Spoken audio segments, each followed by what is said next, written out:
રાજકોટ શહેરમાં prohibition and crime branch દ્વારા મોટી કાર્યવાહી કરીને સૌરાષ્ટ્રની સૌથી મોટી ગેરકાયદેસર હથિયાર સિન્ડિકેટનો પર્દાફાશ કરવામાં આવ્યો છે।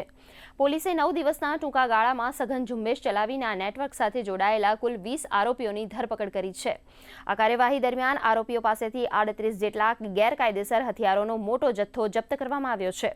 પોલીસ તપાસ દરમિયાન સામે આવ્યું છે કે આ આખી ગેરકાયદેસર સિન્ડિકેટ મધ્યપ્રદેશના ધાર જિલ્લાનો રહેવાસી શકીલ સાદિક મંસૂરી નામનો શખ્સ ચલાવી રહ્યો હતો। એમપીના ધાર ગામની કુખ્યાત ચીખલીગર ગેંગ પાસેથી શકીલ માત્ર 10 થી 15 હજાર રૂપિયામાં ગેરકાયદેસર હથિયારો ખરીદીને લાવતો હતો। ત્યારબાદ તે આ હથિયારોને ગુજરાતમાં પોતાના સ્થાનિક સપ્લાયરો મારફતે વેચતો હોવાનો ખુલાસો થયો છે।